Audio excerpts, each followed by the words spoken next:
Caleb was 10 years old, though he carried himself as if he were older.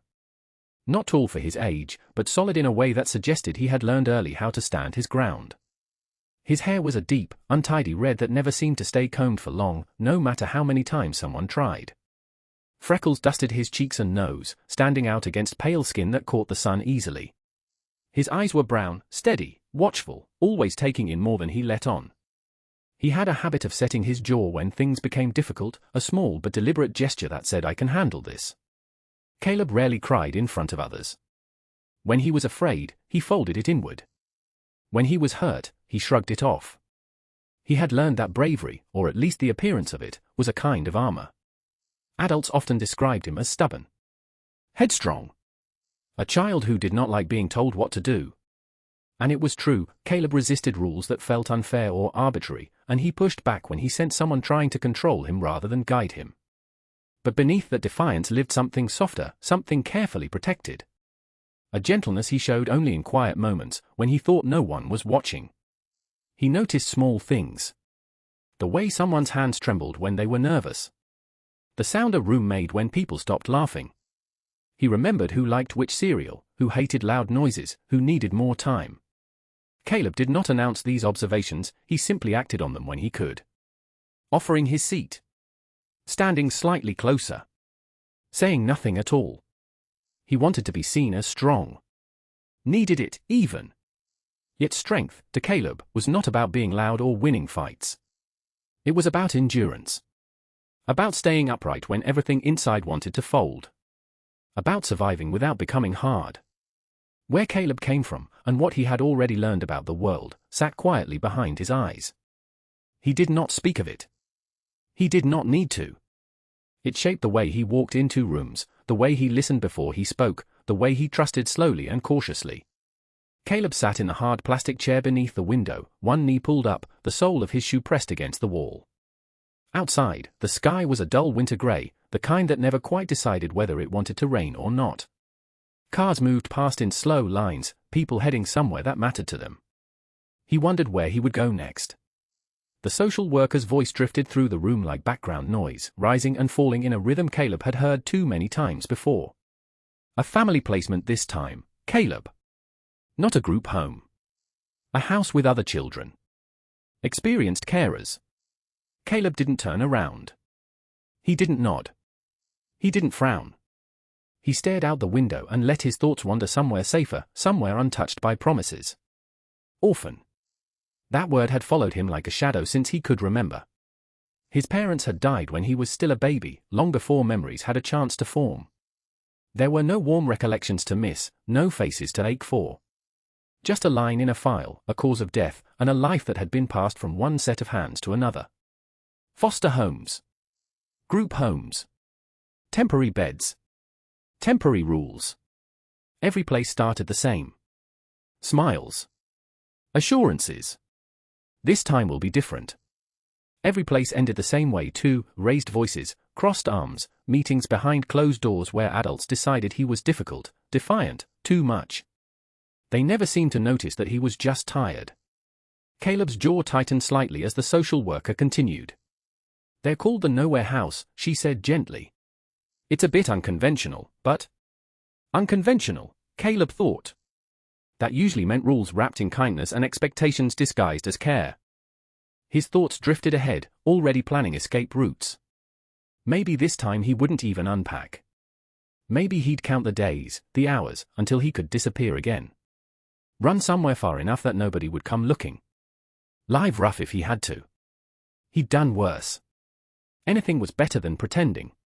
Because he already knew how this would go. They would want him to behave. They would expect gratitude. They would try to make him belong. And he wouldn't. He wouldn't be their son. They wouldn't be his parents. He would not call them mom. He would not call them dad. He wouldn't even bother learning their names. Dude and Dudette would do just fine. As for the kids, the social worker had mentioned there were several. Caleb snorted silently at the thought. Whining brats. Clingy. Loud. Always in the way. He'd seen enough of them in group homes to last a lifetime. They would not be his brothers. They would not be his sisters. They would be strangers sharing space, nothing more. The social worker paused, watching him for some sign that her words were landing. "Caleb," she asked softly. "Do you have any questions?" He didn't turn from the window. "No," he said flatly. And he meant it. Because as far as he was concerned, the decision had already been made, not by her, not by the file, not by the system. He would go. He would stay just long enough to prove them wrong. And then he would leave. Caleb rested his forehead briefly against the cold glass, his reflection staring back at him, red hair, freckles scattered like constellations, brown eyes that had learned too early not to trust. He looked brave. Hard. Unmovable. And no one in that office, least of all Caleb himself, could see how completely, how quietly, all of this was about to change. Paul arrived a few minutes early. He stood just inside the social worker's office doorway, hands relaxed at his sides, taking in the room without intruding on it. The boy by the window was impossible to miss, red hair, freckles, posture coiled tight like a spring. Not scared. Guarded. Paul had seen that look before. "Caleb," the social worker said, rising from her chair. "This is Paul." Caleb didn't turn around. Paul waited. He didn't clear his throat or force a smile. He simply stood there, letting the silence exist. After a moment, Caleb glanced over his shoulder, eyes sharp, assessing. He looked Paul up and down, the worn jacket, the calm stance, the absence of forced cheer. "You the driver?" Caleb asked. Paul nodded. "That's usually how it works." The social worker smiled nervously. "Paul and Marianne are the carers I mentioned. They run the Nowhere house." Caleb finally turned fully, folding his arms across his chest. "Cool," he said. Then, with deliberate precision, he added, "I'm not calling you anything parental." Paul blinked once, then gave a small shrug. "Fair enough." The social worker opened her mouth, clearly about to intervene, but Caleb was already continuing. "So your dude," he said, pointing at Paul. "And your partner's due debt. Keeps it simple." The room went very quiet. Paul studied Caleb for a beat, then nodded again. "I've been called worse." That earned Paul the briefest flicker of surprise in Caleb's eyes, gone almost as quickly as it appeared. Marianne wasn't there yet. She was at work, the social worker had explained earlier. Caleb had filed that away without comment. "She'll meet you at the house," Paul added. "Due debt, I mean." Caleb smirked. "Good. Saves time." The social worker cleared her throat. "Caleb, Paul and Marianne have other children in the house. Boys and girls, different ages. I know that can feel." "They won't bother me," Caleb said flatly. "And I won't bother them." Paul didn't contradict him. Instead, he gestured lightly toward the door. "You ready?" Caleb grabbed the small backpack at his feet, everything he owned, compressed into fabric and zips, and slung it over one shoulder. "Yeah," he said. "Let's get this over with." As they walked out, the social worker watched them go, uncertainty etched across her face. She'd expected resistance, anger, a power struggle. What she saw instead was something quieter, a boy braced for impact, and a man who wasn't rushing to prove anything. In the hallway, Paul held the door open. "Truck's outside," he said. Caleb stepped past him without looking back. "I'm not staying long." Paul closed the door behind them. "That's okay." Caleb paused, just slightly. "You don't care." Paul met his gaze, steady and unchallenged. "I care if you're safe." The truck pulled away from the curb, tires humming softly against the road. Caleb sat rigid in the passenger seat, seatbelt fastened without being asked, backpack clutched loosely between his feet. He stared out the window, watching buildings blur past, offices giving way to trees, fences, stretches of road he didn't recognize and didn't intend to memorize. Paul drove with one hand on the wheel, the other resting near the gear stick. He didn't turn the radio on. "So," Paul said after a few minutes, voice easy, not pressing. "You like pizza?" Caleb didn't answer. Paul glanced over briefly, then back to the road. "I'll take that as a yes." Still nothing. The silence settled again, not uncomfortable to Paul, though he could feel the tension coiled beside him. He'd learned a long time ago that some kids filled space with words, and others guarded silence like territory. Nowhere House is about 20 minutes out, he added. Bit quieter than town. Caleb shifted slightly, resting his forehead against the cool glass. Field slid by. Open space. Too open. Paul let another stretch of silence pass before reaching for his phone at a red light. I should probably warn you, he said casually. There's usually pizza on arrival days. That got a reaction, barely. Caleb's jaw tightened. Paul tapped his phone and put it on speaker. Eli? The line clicked.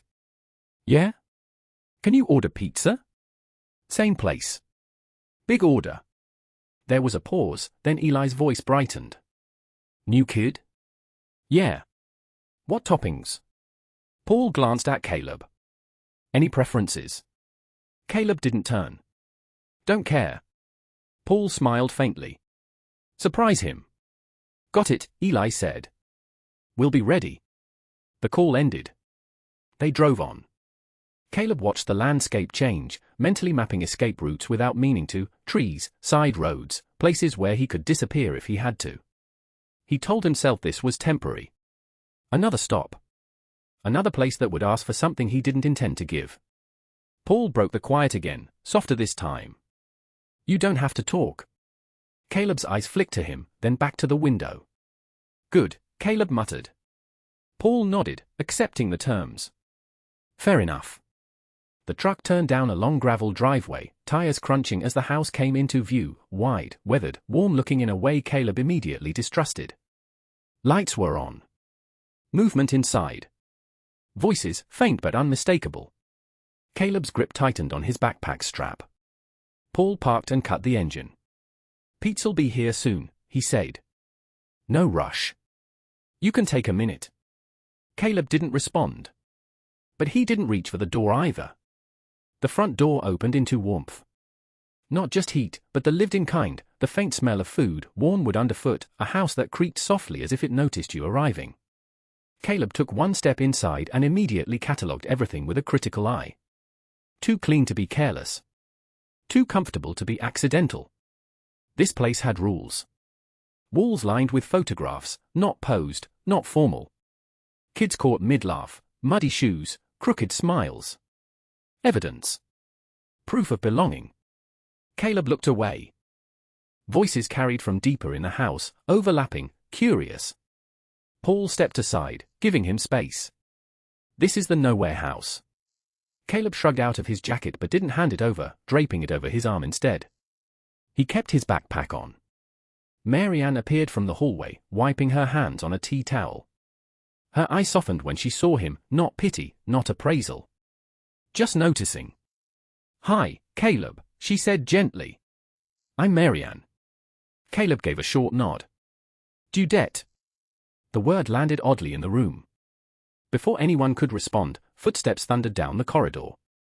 Eli appeared first, then Mark, David close behind, with Nevaeh and Emily trailing. Behind them, Hallie and Lacey peeked quietly from the hallway, curious and cautious. Hallie gave a small, polite nod. Lacey's wide eye stayed fixed on Caleb, already trying to gauge whether he was friend or foe. They stopped a few feet away, a loose semicircle forming without anyone meaning to. New kid. They looked him over, red hair, freckles, tight posture, eyes already half closed to them. Paul gestured lightly. Everyone, this is Caleb. A brief, awkward beat. Hey, Eli said, trying for easy. Welcome. Caleb's gaze flicked around once, quick and dismissive. That's nice, he said flatly. But where do I sleep? The words dropped like a stone. Eli blinked, then forced a grin. Yikes. Don't be so touchy, bro. Caleb's head snapped toward him. I'm not your bro, he snapped. His voice sharp now, stripped of the careless tone. I'll never be your bro, brat. Now show me where I sleep, because I won't be here long. Silence. The kids stared at him, shocked, not used to that level of hostility, not from someone their own age. Hallie's eyebrows lifted slightly. She exchanged a quick glance with Lacey, who shrank back just a little, unsure. Nevaeh's mouth fell slightly open. Emily instinctively stepped back. Mark stiffened, bristling. David said nothing, eyes narrowing as he studied Caleb instead of reacting. Eli muttered under his breath, a sly grin tugging at the corner of his mouth. Someone definitely needs a beating. He meant it in the figurative sense, a game of chess where he would win, of course. He'd offer the game later, once Caleb had settled in, just to see if the new kid's headstrong streak could meet his own. Paul didn't raise his voice. He didn't scold.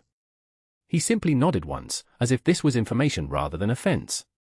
"All right," Paul said evenly. "We'll show you." Mary Ann caught Paul's eye for just a moment, a shared understanding passing between them. This wasn't rudeness. This was armor. Paul turned back to Caleb. "Come on." Caleb followed, shoulders squared, already convinced this place would prove him right. Behind him, the kids remained rooted to the spot, the idea of the nowhere house shifting quietly, expanding to include something sharper, something harder. Someone who didn't want them. Yet. Paul led Caleb down the hallway, the floorboards creaking gently beneath their feet. Caleb's eyes darted from one picture on the walls to the next, cataloguing each frame like evidence, a laugh here, a muddy footprint there. He didn't comment. He didn't want to. Finally, they reached a door at the far end of the hall. Paul turned the knob. "This will be yours," he said simply. Caleb pushed the door open and stepped inside. The room was small but bright, sunlight streaming in through a wide window, illuminating two neatly made beds tucked along opposite walls, each with a small nightstand beside it. A desk sat under the window, a chair pushed in, and a bookshelf partially filled with books and a few toys lined the top shelf. Caleb froze, taking it all in. The space was warm and lived in, inviting even, but inviting wasn't a word he allowed himself to feel. Hallie and Lacey, who had followed quietly, peeked into the room from the doorway. Hallie gave a small nod, quietly taking the bed on the far side, while Lacey stayed closer to the doorway, curious but cautious. "It's nice," Caleb said flatly, crossing his arms. "But I'm not staying long." Lacey stepped forward, voice gentle. "It's yours for now," she said. "You can make it how you want. There's plenty of space." "I don't want," Caleb snapped, then paused, realizing the word sounded sharper than intended. He swallowed, looked at the floor. "Whatever." Hallie shrugged lightly. "Well, at least you've got a window," she offered. "You can see the trees." Caleb glanced at it. The sunlight caught his freckles, and for a fleeting moment, he imagined a sky that stretched endlessly, somewhere he could run without anyone telling him to stop. But he didn't speak the thought aloud. Paul cleared his throat. "Why don't you put your bag down? Make yourself comfortable for a minute before we go see the others." Caleb dropped his backpack on the floor, but only because it was in the way. His eyes lingered on the bed nearest to him, noticing the neat folds of the blanket and the small stack of folded clothes on the nightstand. He observed the second bed and realized it meant he wasn't alone in the room, at least in principle. Lacey nudged Hallie lightly, whispering, "He's different." Hallie nodded slightly, whispering back, "Yeah. But maybe that's okay." Caleb didn't hear. He was already moving toward the window, arms folded on the sill, watching the backyard and the distant tree line beyond. For once, he didn't feel the need to fight, to argue, to push away. Paul watched him quietly, letting the boy explore the space, knowing Caleb needed to stake his claim on something that was, for once, just his. Eli's voice called from down the hall, muffled but teasing, "Hey. Don't take too long in there, pizza's on its way, and someone's gotta play chess later." Caleb glanced over his shoulder at the group, a flicker of something unreadable crossing his face. He didn't answer, but the corner of his mouth twitched just slightly. Somewhere inside, a little part of him was already calculating, already plotting how to meet this challenge. And that, Paul thought quietly to himself, would be the start of something. The dining room smelled like melted cheese and tomato sauce, the faint warmth of garlic bread lingering in the air. The large wooden table groaned under the weight of multiple pizza boxes, the scent drawing even Caleb's attention, though he didn't want to admit it. Caleb slouched into his chair, arms crossed, scanning the room with cool, critical eyes. He didn't bother with a greeting. Eli handed him a slice with a teasing grin. "Here, try not to eat everyone else's share." Caleb snatched it roughly, the crust snapping audibly in his hands. "I'll eat whatever I want," he said, voice clipped. "This is my first and last meal here, so I'm taking what I like." A few of the kids exchanged worried glances. Mark's jaw tightened. David's brow furrowed. Hallie and Lacey flinched, unsure whether to say anything. Nevaeh, however, didn't flinch. She stood slowly, climbing onto her chair until she was eye-level with Caleb, her long blonde hair sliding over her shoulders as she removed the last stubborn strand from the plate that had caught it earlier. She shook her hair straight, then held a slice of pizza in one hand and raised a single finger in the other, just millimeters from Caleb's nose. Enough, she snapped, her piercing blue eyes locking onto his. You do not talk to my brothers or sisters like that. Not now, not ever. I will not tolerate it from anyone, got it? Caleb blinked, caught off guard. For a moment, the words hung in the air, cutting through the nervous shuffling and the hum of the house. His bravado wavered, just slightly, as a blush crept up his freckled cheeks. Sorry, he muttered, voice small, almost meaningless. He avoided her gaze, looking down at his pizza instead, but the apology, though shallow, marked the first crack in the armor he had worn so carefully. Paul, sitting at the head of the table, thought back to the story of the schoolyard, how Nevaeh had stood up to the bullies who tormented Josh, how she had taken their teasing without fear. Her fierce protectiveness had always shone through, a shield for those she cared about. And now, he realized, she was already staking that claim on Caleb. Mary Ann rose, placing a calming hand on the table. Okay, everyone, she said, her voice gentle but firm. Let's take a deep breath. Caleb, we want you to feel welcome here, but that doesn't mean hurting or disrespecting anyone. Caleb muttered under his breath, fine, though the edge was still there, softened just enough to make it believable. Eli smirked, nudging him lightly with an elbow. See? Pizza's better when no one's screaming at you. The room began to settle, the tension easing into something quieter, the hum of forks and laughter, the occasional teasing jab from David, a slice passed across the table, Hallie and Lacey cautiously joining in. And though Caleb wouldn't admit it, a small part of him noticed that this chaos, this mess of voices and personalities, felt alive. Something different from the cold halls of group homes. Something he hadn't expected to want. But he kept that thought tucked away. He wasn't ready to admit it yet. After the last crumbs were cleared from the table and the pizza boxes stacked in the kitchen, Eli leaned back in his chair, stretching his arms. He gave Caleb a sideways glance, a sly grin tugging at the corner of his mouth. You know, Eli began, loud enough for Caleb to hear, someone around here definitely needs a beating. Caleb frowned, raising an eyebrow. Yeah? And who's that? Eli shrugged, casual, as if it were no big deal. Could be me, could be you. Depends on the game. He leaned closer, lowering his voice. Chess, maybe. Or we could hit the backyard for hoops. Either way, I'm calling this challenge. Caleb blinked.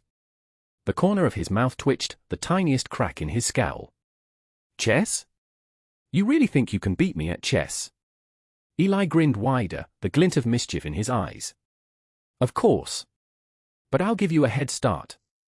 Just to see if that headstrong streak of yours can meet mine. Paul, watching from across the room, shook his head slightly, a small smile playing on his lips. You two need to settle in first, he said, though his tone held amusement. Caleb didn't reply. He was already imagining the board, the pieces, the strategies. Or maybe the swish of the basketball net and the bounce of the ball on the driveway. Either way, something stirred in him, a flicker of anticipation he hadn't felt in a long time. Nevaeh, watching from the side, crossed her arms and smirked. She knew this would be the first real test of Caleb's temper and his stubborn streak, and she was quietly pleased. The family dynamic was beginning to shift, the new boy making his mark, and she was ready to see where he stood.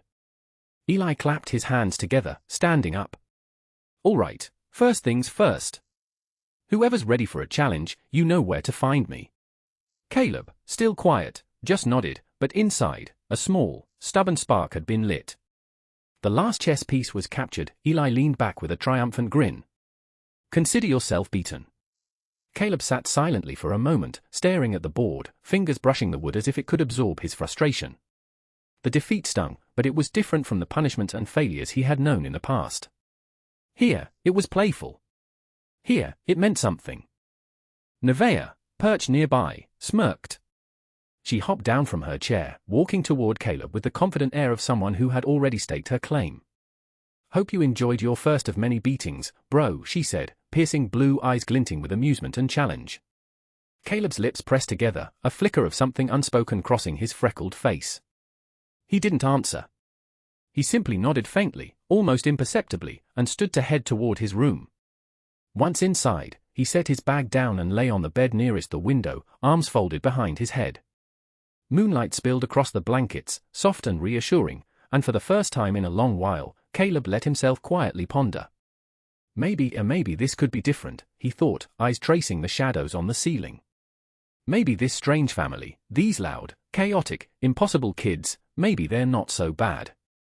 Maybe, just maybe, it could be something I want to be part of. The floorboards creaked softly, and Caleb's eyes snapped toward the door. Nevaeh appeared, holding a small blanket. She slipped quietly across the room, her presence deliberate but gentle, and climbed into the spare bed on the far side of the room. Caleb froze, astonishment widening his eyes. He hadn't expected anyone to join him. Not here, not tonight.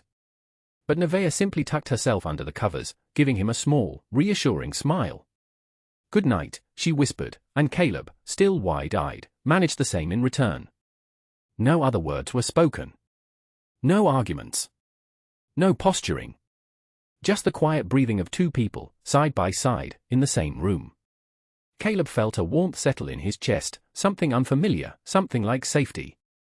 As he drifted toward sleep, he realized that for the first time, he wasn't alone in the world. And somehow, that made all the difference. The morning air was crisp as Paul guided Caleb to the truck. The sun glinted off the freshly cleaned windows of the Nowhere house, and the distant hum of traffic reminded Caleb that the world outside wasn't going to wait for him to warm up. Inside the truck, Paul glanced at Caleb, trying to fill the quiet with conversation. "So, first day at the new school," he said casually, adjusting the rearview mirror. "Exciting, who?" Caleb didn't respond, eyes fixed on the passing scenery. The trees blurred past, and he shifted slightly, making himself small in the passenger seat. "Pizza yesterday, you liked it, right?" Paul tried again, a soft smile tugging at his lips. "Yeah," Caleb muttered, voice tight, barely audible. Then he went silent again. Paul exhaled, realizing that Caleb's armor was still very much in place. He decided to probe gently, testing the waters. "So, are you planning on staying?" "At the house, I mean." Caleb's brown eyes, hidden under a few rebellious strands of red hair, flicked briefly to Paul. "Maybe. Maybe not. We'll see." Paul nodded, giving him space, respecting the hard-won wall the boy had built. The truck rumbled along, carrying them closer to the school, and Caleb's hands tightened slightly on his knees, both resisting and unconsciously bracing himself for whatever this day would bring. By the time they pulled up outside the school gates, Paul had decided that he wouldn't push. Caleb would come around in his own time. He just had to wait, and maybe, just maybe, the family he was joining would prove different from all the others. A couple of months slipped by, marked not by any great shift in Caleb, but by the steady persistence of who he had always been. He remained as headstrong as ever, his defiance no longer sharp and explosive, but settled into something quieter and more stubborn. He still refused to accept Paul and Marianne as parents, seeing them instead as a temporary solution, a roof, food, survival. Nothing more. He kept his distance from the other children too. No matter how often they tried to draw him in, Caleb held himself apart, arms folded tightly around his independence. Yet the others, in their own way, had not given up on him. The banter continued, Eli's dry remarks, Mark's teasing challenges, Nevaeh's sharp observations delivered with a grin. Caleb rarely responded, but he heard every word. Most afternoons found him alone. Sometimes he retreated to his room, lying on his bed and staring at the ceiling, counting the cracks and shadows. Other times he slipped outside to the garden, sitting on the old wooden bench beneath the oak tree. There, he could breathe. The oak didn't ask questions. It didn't expect anything from him. Whether it was respect for his privacy or simple exhaustion with his self-centered attitude, everyone largely left him to himself. Still, they never stopped trying. The boys would call out to him when they were building a fort, arguing loudly over whose design was best. The girls would invite him into the kitchen when pancakes were on the menu, flour dusting the counters and laughter filling the air. Caleb always declined, always with the same distant shrug, but the invitations never stopped coming. Counseling sessions were much the same. Caleb sat in silence, eyes fixed on the floor or the window, offering nothing beyond the bare minimum. The counselor didn't push. There was a sense, quiet and patient, that when the time was right, the words would come. Until then, the silence would have to be enough. Paul, as he did with all the children, kept their routine after each session. Cafe day. A snack, something warm to drink, a small pocket of normalcy. Caleb never spoke much during these outings either, but he didn't refuse them. That alone felt like something. Lately, Paul's thoughts had been elsewhere too. With the family growing, the truck and Mary Ann's car were no longer enough.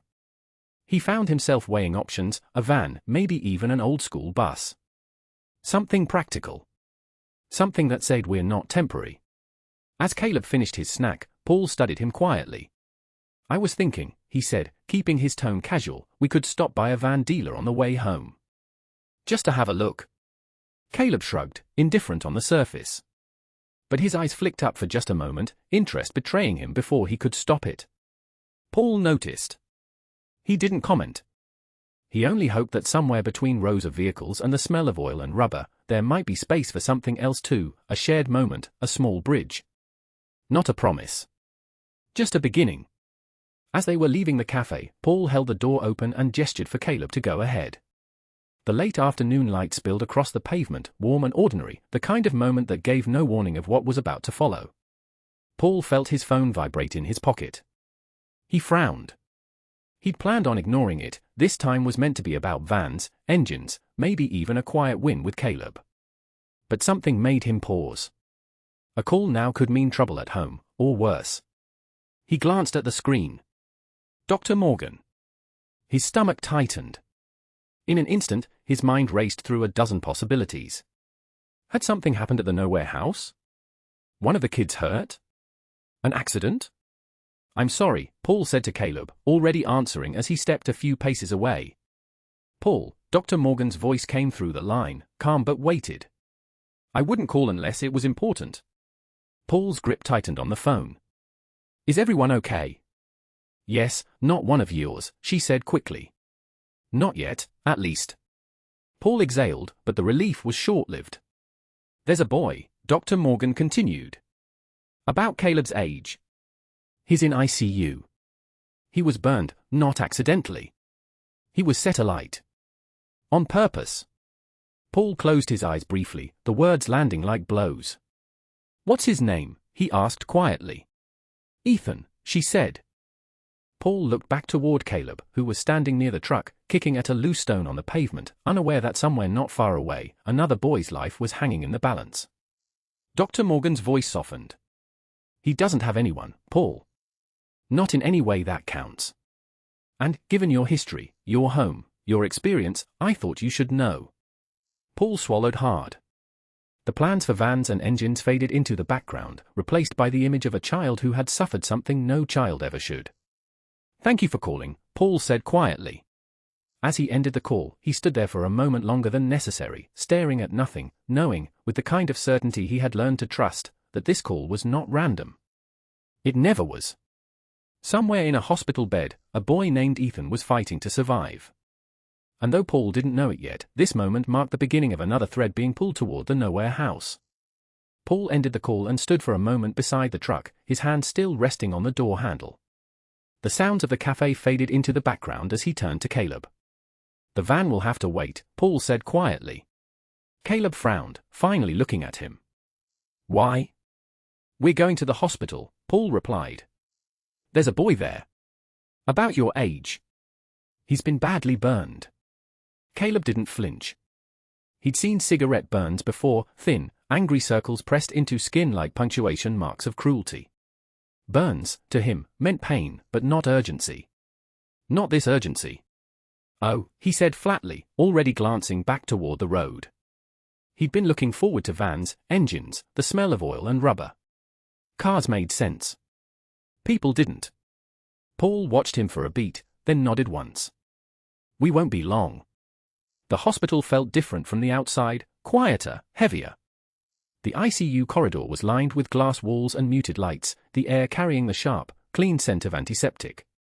Caleb walked a few steps behind Paul, hands in his pockets, eyes alert but unreadable. Ahead of them, Dr. Morgan stood with a social worker Caleb didn't recognize. Through the glass, Caleb could see a strange structure around a bed, what looked like a tent made of clear panels and tubing. Nurses moved inside it, their bodies partially obscuring whatever lay beneath. Paul greeted Dr. Morgan, his voice low. She didn't waste time. He disobeyed his stepfather, she said, her tone clinical but tight beneath the surface. That was enough. Caleb slowed, listening now. The man dragged Ethan onto the front lawn, Dr. Morgan continued. Tore off his clothes. Doused him in petrol. Then used a blowtorch. She paused. He was fully alight. A neighbor across the street heard the screaming, ran to his garage, and used a fire extinguisher. That's the only reason the boy is still alive. Caleb's stomach twisted, though he didn't yet understand why. When no one noticed, his curiosity pulled him forward.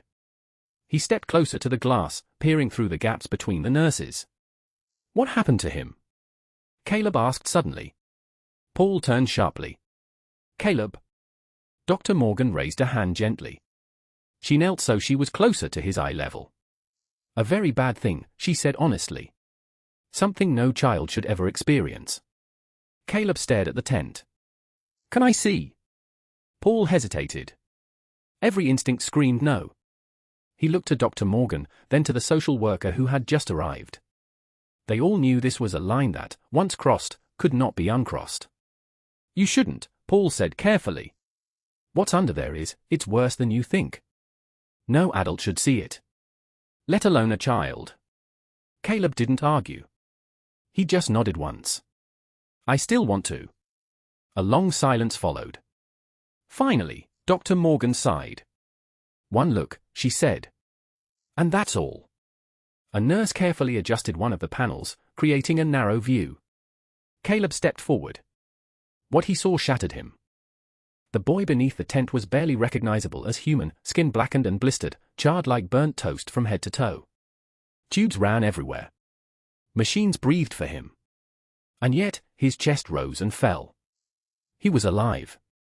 Caleb staggered back as if struck. His face drained of color.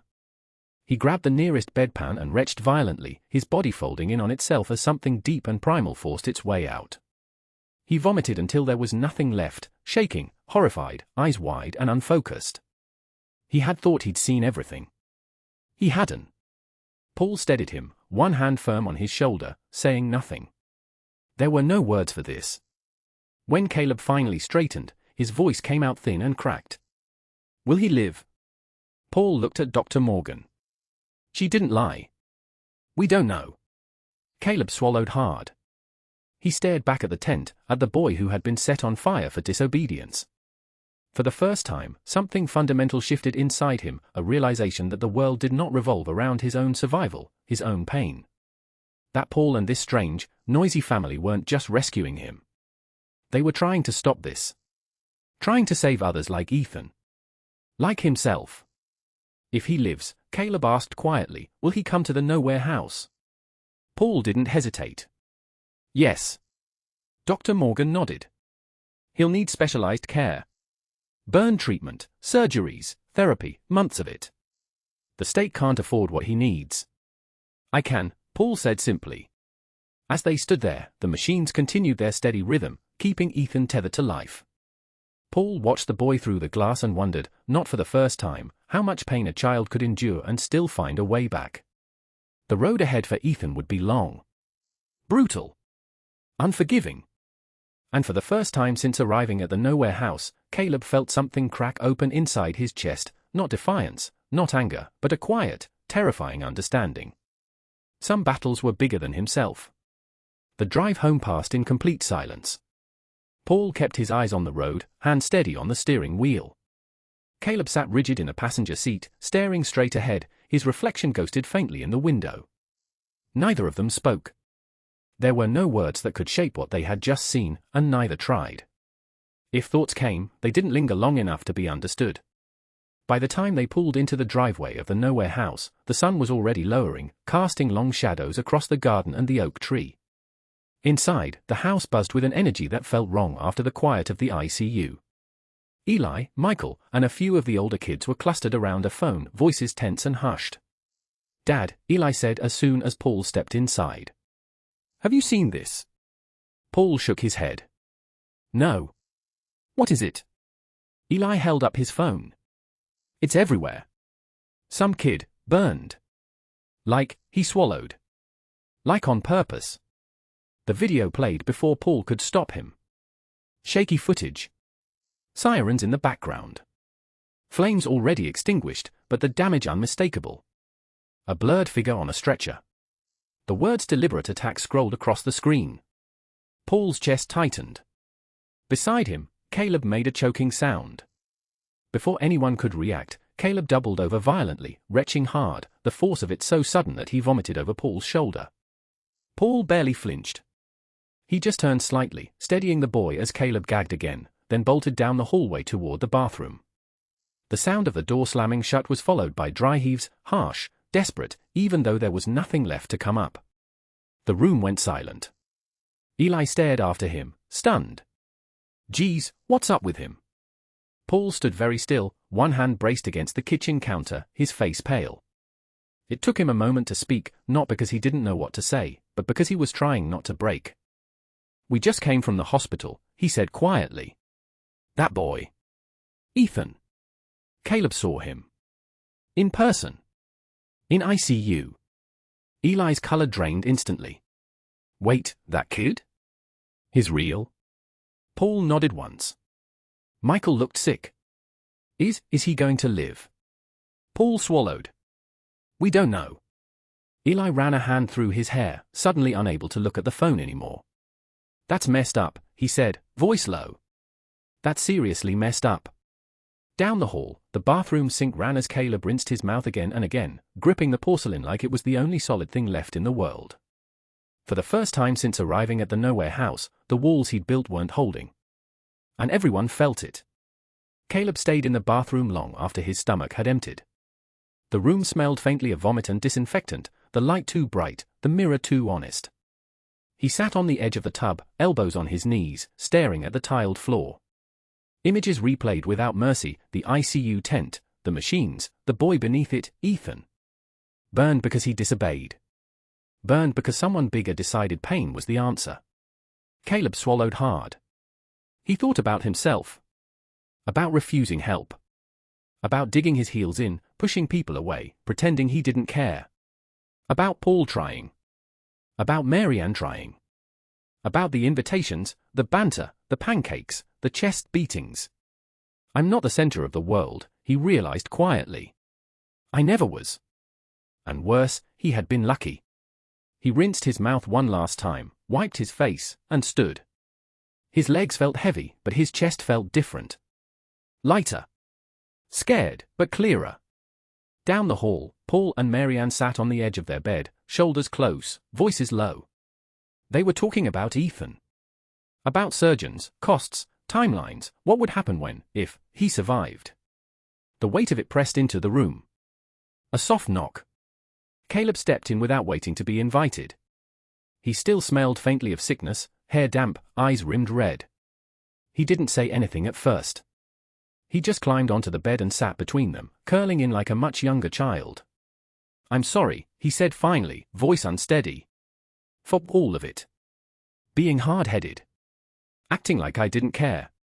Paul's breath caught. Mary Ann's hand came up automatically, resting on Caleb's back. I kept thinking about Ethan, Caleb went on. And about me. And the world's bigger than just surviving. You're actually trying to help people. People like him. Like me. He hesitated, then added quietly, I think. I need to start growing up. Even just a little. Silence fell, but it wasn't heavy. Caleb lifted his head. Dad. Then, barely a breath later, Mom. Neither Paul nor Mary Ann spoke. They just pulled him into them, arms wrapping tight, firm, certain. Son, Paul said, voice thick. We've got you, Mary Ann whispered. Caleb closed his eyes and let himself be held. In that moment, something settled, something permanent. The walls came down. The ground held. A while later, Caleb slipped away and padded into the living room, where the others were scattered across couches and the floor. He stood there awkwardly for a second, then cleared his throat. Hey. I'm sorry, he said. For being a jerk. There was a beat, then Eli grinned. Took you long enough, bro. Nevaeh scooted over, making space. Mark thumped the cushion. Lacey smiled. Hallie nodded. Caleb squeezed in between them, warmth on all sides. David chuckled, shaking his head. Now that's what I call a proper beating. The room erupted in laughter. And for the first time since arriving at the Nowhere house, Caleb laughed too, not sharp or defensive, but real. He wasn't alone anymore. He was truly home and he felt it. The visits to the hospital became part of their routine. Caleb, Paul, Marianne, and the other kids would pile into the van, sometimes with Eli muttering about pizza stops on the way back, sometimes with Hallie quietly arranging games or coloring books to take to Ethan. Ethan's recovery was painfully slow. Every visit reminded them of just how badly he had been burned. His skin was scarred and raw, stitched and grafted in places. Machines hissed and beeped, and the smell of antiseptic lingered like a heavy cloak. He was lonely, confined to a bed that was more like a small island in a world he couldn't touch, yet he was alert, aware, and brave in ways that struck Caleb deeply. They would sit for hours, sometimes just quietly. Caleb observed Ethan's tiny triumphs, a hand moving without pain, a small smile breaking through, a whispered joke about the hospital food. And other times, Caleb would see the fear in Ethan's eyes, the questions he couldn't ask aloud. Would he look different forever? Would anyone ever see him as normal? How would the reconstruction go? The doctors explained parts of it: skin grafts, surgical reconstruction, even muscle or tissue replacement using techniques like dermal scaffolds and carefully orchestrated grafts. Botox was sometimes used to relax certain facial muscles during the healing process, but the bulk of his recovery relied on intensive plastic and reconstructive surgery. Caleb learned quickly that Ethan's strength wasn't just physical, it was mental. And slowly, the boy's struggles taught Caleb lessons he couldn't have imagined in the cafe or the van or even the Nowhere house itself. "You okay?" Caleb asked one afternoon as Ethan winced during a painful stretching exercise the nurses recommended to maintain mobility. Ethan nodded, though a tear traced his cheek. "I guess, it just hurts. And I feel weird. Like everyone staring even when they're not." Caleb leaned forward, elbows on his knees. "I get it. I used to think the world revolved around me. I fought everything, everyone. Didn't care about anyone but myself. Seeing you, it makes me realize that's stupid. There's more to life than surviving on your own. We're family. I'll look out for you. Always." Ethan managed a small, grateful smile. "Family?" Caleb nodded. "Yeah. Family." From across the room, Nevaeh chimed in, her voice bright and bossy as ever. "And that's my job. Look out for him too." Caleb chuckled, shaking his head. "That's your little sister, just being bossy as usual." He meant it with a warmth he hadn't felt before. Ethan was family. The kids at the Nowhere house were family. Paul and Marianne, Dad and Mom, were family. Even the strange routines, the pizza nights where they all crowded around the table laughing and teasing, the way they swapped beds like it was no big deal, all of it made sense now. During one visit, Ethan's eyes flicked toward the window, and Caleb asked, "What are you thinking?" Ethan hesitated. "I don't know. Just, what happens after all this? If I'll be normal." Caleb's jaw tightened. "We'll figure it out. And when you're ready to come home, the Nowhere house isn't just some place you live. It's where people actually care about you. You'll like it. Pizza nights. Swapping beds. Hallie being bossy. Me teasing you. You'll be part of it all. You'll be part of us." Ethan's small nod was all the agreement Caleb needed. He felt a quiet, profound satisfaction, a sense of responsibility, yes, but also belonging. For the first time, Caleb understood what it truly meant to care for someone else. And as they left the hospital that day, Caleb glanced back at the small, strange tent of tubes and machines, seeing Ethan's brave little figure lying there. A thought settled in his chest like a stone rolling into place: the world wasn't just about him anymore. And in that world, he would make a difference. He'd protect Ethan. He'd protect his siblings. And maybe, just maybe, this family, messy, loud, chaotic, full of banter and pizza and swap beds, was exactly where he belonged. The months in the hospital had been long and punishing for Ethan. Skin grafts, multiple reconstructive surgeries, and rounds of physical therapy left him exhausted. As he grew, he would need more procedures, adjustments and corrections as his body healed, and there would always be imperfections in his skin. Some areas would never be completely smooth or perfect, and the memory of the burns lingered in every scar, every twitch, every sensitive patch of skin. Ethan's trauma was deep. He flinched at the smell of smoke, the faintest hint of barbecue, even the sizzle of meat in a frying pan. Matches, candles, or even sparks could trigger panic. Yet, despite all of it, he was alive, and for the first time in his life, he had a family who would stand by him. When the day came for Ethan to leave the hospital and move to the nowhere house, Caleb rode alongside Paul, while Mary Ann prepared the house and the other kids waited eagerly. Ethan's first glimpse of the house was cautious. He hung back in the doorway, taking in the sprawling garden, the oak tree, and the warm light spilling from the windows. Paul knelt to his level, offering reassurance. "It's okay. You're safe here. We'll show you everything." The house tour was deliberate and calm. Ethan saw the living room, with its shelves of books and games, the kitchen where the smell of fresh bread lingered, the garden where Caleb liked to sit on the bench, and finally the children's bedrooms. Each room had twin beds, a detail that Caleb had insisted on when he arrived. It was practical, yes, but also part of what made the house feel like a shared home. Ethan's eyes lingered on the bed assigned to him. Caleb gave him a small, encouraging smile. "It's normal here. You'll get used to it. Don't worry. The kids, they're nice. Even if they're a little bossy at first." Dinner was pizza, of course. But this time, Caleb had suggested a simple vegetarian option, knowing Ethan would still associate the smell of meat with fire. The table was lively, the children chatting, teasing, and welcoming him in small, scattered ways. Ethan tentatively joined in, Caleb explaining quietly when the conversation turned too fast or loud. As night fell, the children prepared for bed. Caleb lay in the bed next to Ethan, not touching him, just sharing the space. Hours later, around midnight, Nevaeh and Emily, teddy bears clutched tightly, quietly squeezed into the bed beside Caleb. He didn't mind anymore. He was used to the closeness, the warmth, and the strange intimacy of the nowhere house. Ethan, however, sat stiffly in his own bed, struggling to process it. The laughter, the swapping of beds, the casual closeness of strangers who were now family, it felt alien. Caleb, sensing his unease, whispered, "It's okay. It's how we do things here. It's different, yeah, but it's safe. You'll get used to it." Ethan nodded slowly, staring at the ceiling, his small hands gripping the edge of his blanket. Caleb turned slightly to glance at him, offering a faint, reassuring grin.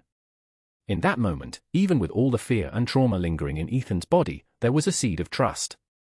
The night stretched on, the house quiet except for the occasional rustle of sheets or the soft breathing of sleeping children. For Caleb, it felt normal. For Ethan, it was the beginning of learning what family could be: messy, chaotic, but full of care and protection. And as he finally drifted into a cautious sleep, Caleb's quiet voice lingered in his mind, "You're safe here. We'll look out for you. This is family." Morning light filtered softly through the curtains, painting the kitchen in muted gold. Breakfast was quiet but deliberate. Bowls of cereal sat on the table, along with glasses of fresh orange juice. No bacon, no eggs, no coffee. Caleb had insisted for the past few days that Ethan's first mornings be simple, gentle, and safe, and no one argued. Ethan sat across from Caleb, eyes still wide from sleep, hands gripping the edge of his bowl. Caleb gave him a small, reassuring nod. "It's okay. Just cereal and OJ. Safe." Mary Ann, ever careful and gentle, hovered nearby, pulling out a small makeup kit. She began applying a light foundation to Ethan's face, covering tender areas of his burns and protecting the delicate skin from the morning sun. Ethan watched her quietly, trying not to fidget. "There," she said softly, brushing back his hair. "You're ready. Sun's harsh today, and this will help. No one will notice, and your skin stays safe." After breakfast, Paul guided Ethan to the van parked in the driveway, the vehicle they had bought to carry the entire family when necessary. Caleb climbed in beside him, settling into the passenger seat. The drive to school was quiet, the hum of the engine filling the air.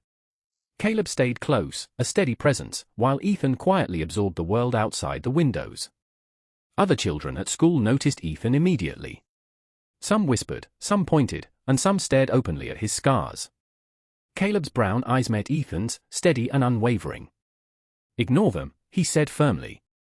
They don't know anything. We do. You're normal. You're fine. Move on. At first, the whispers followed him like shadows, but Caleb stayed by his side, correcting the course, intervening when necessary, and calmly deflecting questions.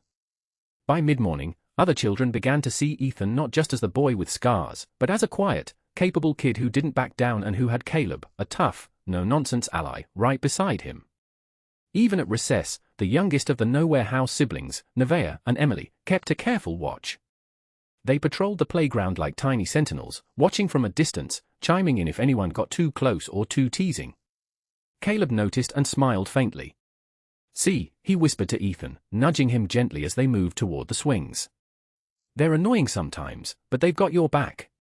You're part of this now. Ethan took a shaky breath and smiled faintly. It wasn't perfect, and he still felt exposed, but he realized something that morning: the world didn't have to be terrifying, not when there were people around who would step in, who understood, who cared.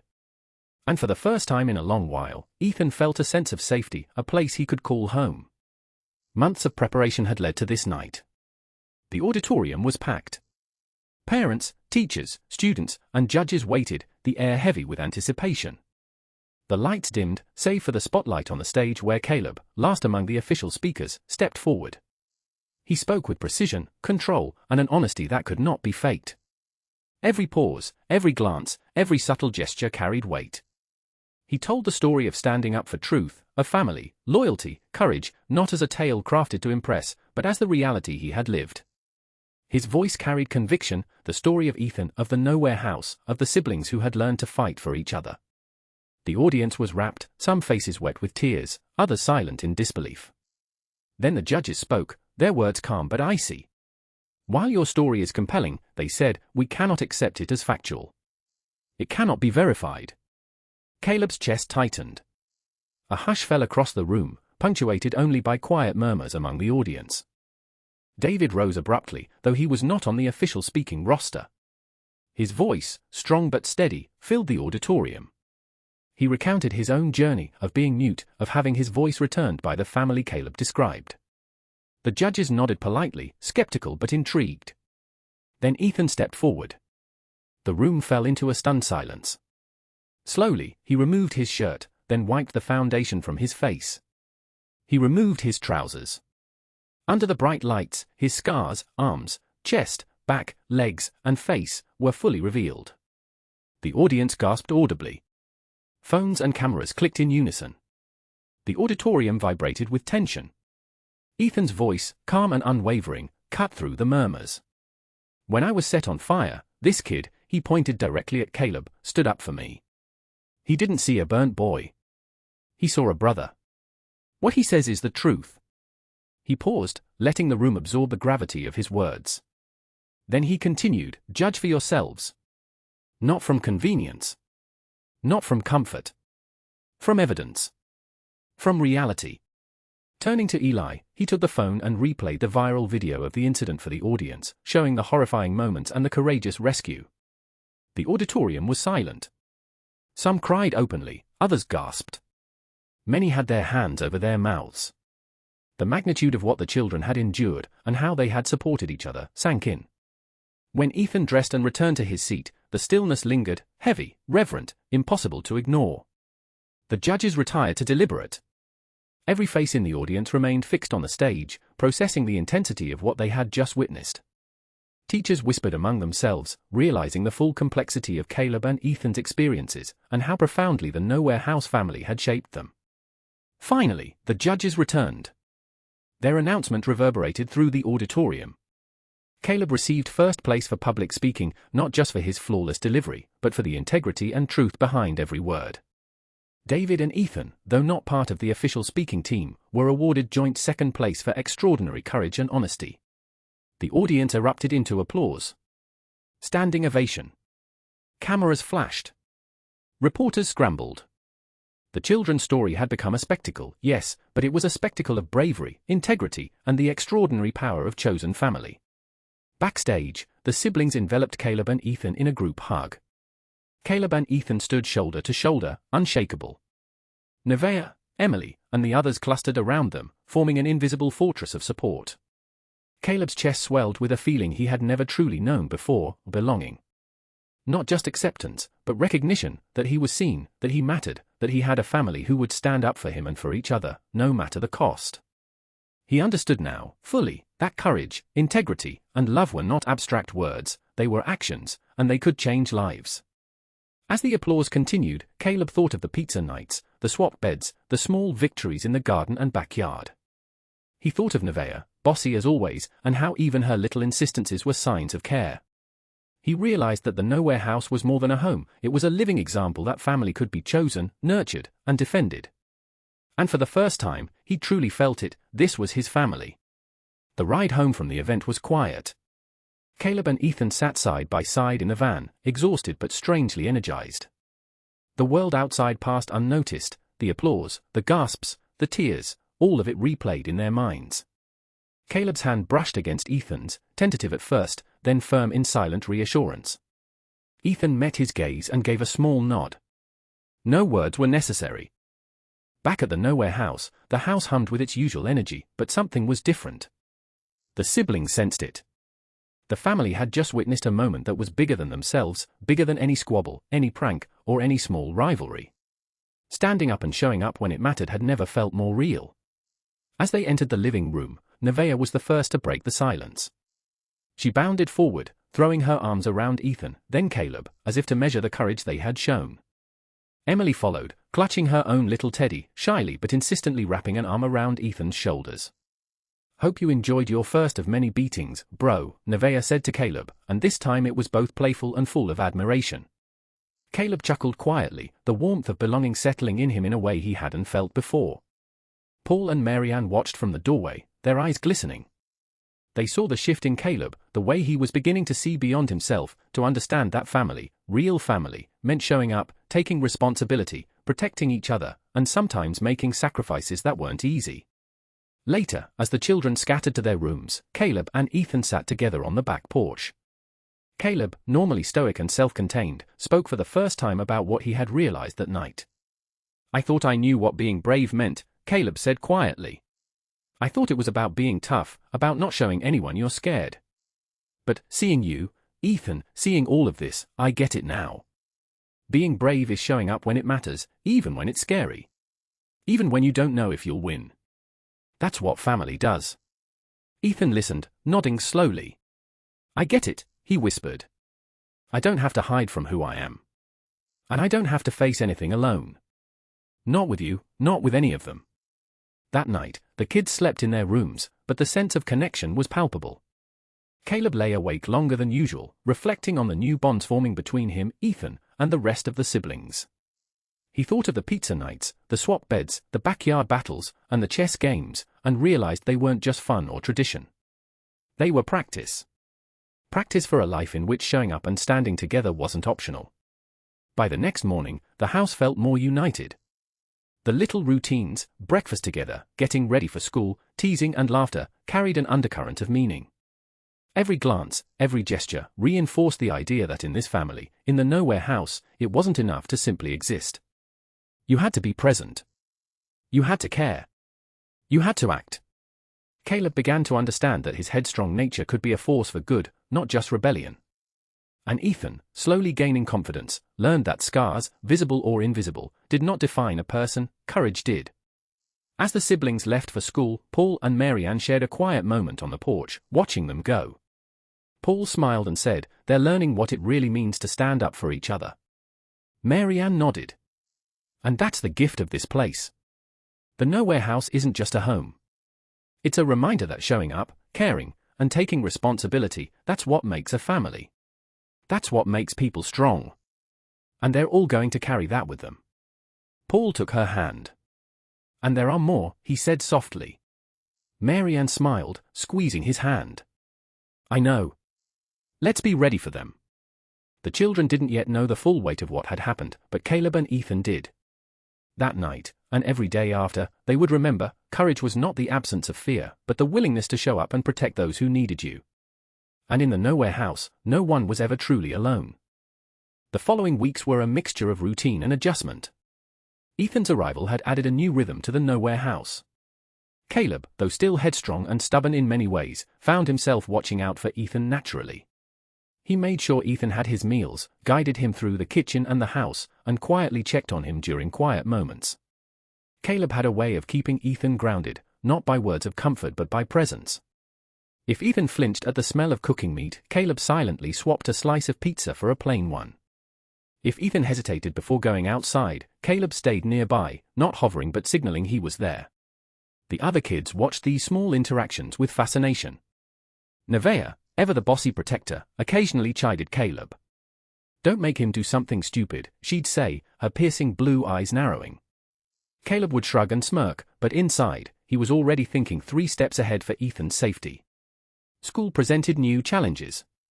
Ethan was stared at, whispered about, and occasionally mocked, but Caleb had learned from his own headstrong beginnings how to diffuse situations. A firm hand on Ethan's shoulder, a quiet whisper of reassurance, and a calm but confident stride through the hallways made a difference. Slowly, the other children began to accept Ethan's presence as just another part of the nowhere house family. The family routines themselves became teaching moments in courage and responsibility. Sports, music, and public speaking were still part of their lives, but now Caleb and Ethan found themselves connected through small acts, stacking chairs for rehearsal, quietly helping each other with homework, or strategizing chess moves on the kitchen table. Caleb began to reflect more intentionally. He realized the nowhere house was not just a collection of rules and routines, but a framework for living, showing up for others, acting when it mattered, and protecting those who could not protect themselves. He would sometimes glance at Ethan and think about the inferno, the ICU, and the courage it had taken to survive. The memory reminded him that even his stubbornness could be channeled into something meaningful. Evenings became special again. Pizza nights remained, but they had evolved. Caleb suggested plain cheese for Ethan, and the children teased and joked as they passed slices around. Occasionally, the twins, Nevaeh and Emily, would sneak into Caleb's bed during the night, as they had learned to do with Ethan watching quietly in his own twin bed. Caleb didn't mind. He had begun to understand that family meant sharing space, sharing moments, and protecting each other, sometimes in the smallest ways. Every visit to the hospital, where Ethan still underwent treatments and surgeries, became a lesson for all the children. They saw him endure pain and isolation, yet still maintain his courage. Caleb watched Ethan, and through him, saw a reflection of himself, stubborn, fearful, but capable of remarkable resilience. Conversations during these visits were quiet but significant. "Do you think people will ever really see me as just Ethan?" Ethan asked one day, voice soft but strong. Caleb thought carefully. "They'll see you for who you are. They'll see the boy who survived the fire, not the scars.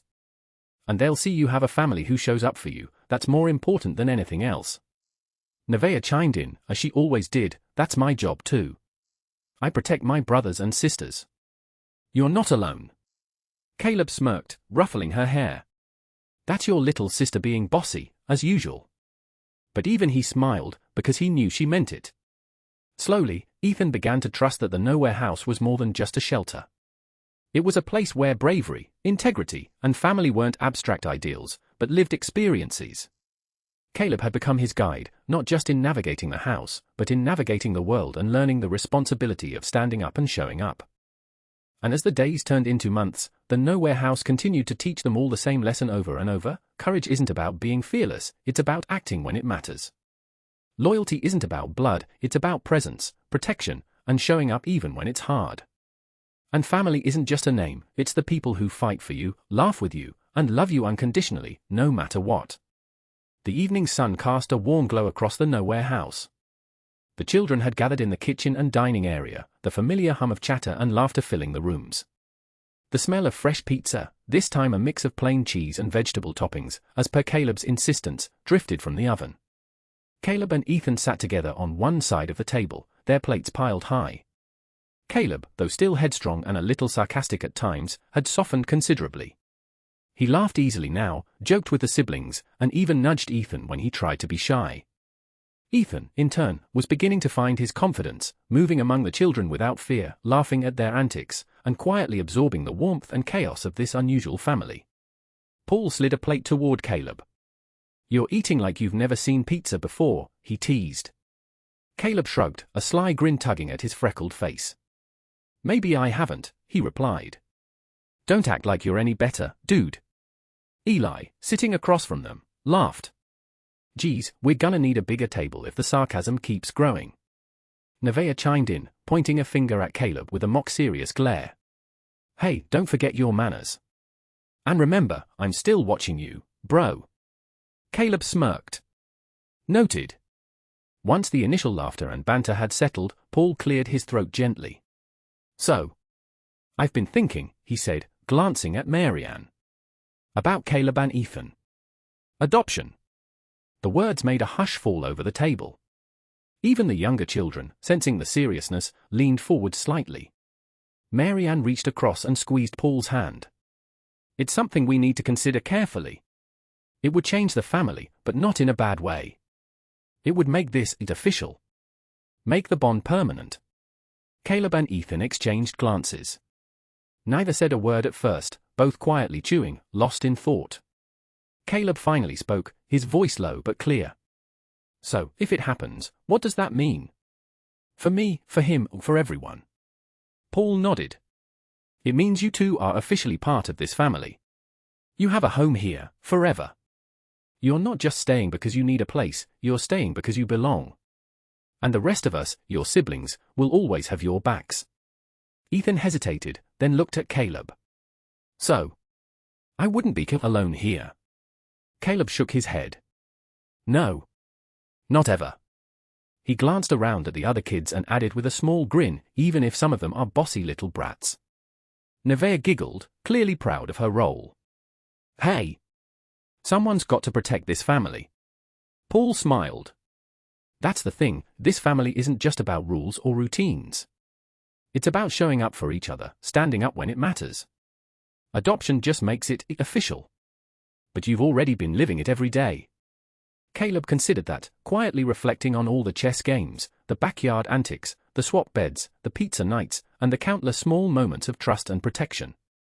He realized that adoption wouldn't change much about the way they lived, it would just formalize what was already true. Ethan nodded slowly, a small smile tugging at his scarred lips. Then, let's do it, he said.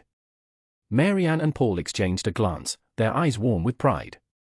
If that's what you both want, Paul said, his voice steady, we'll start the process.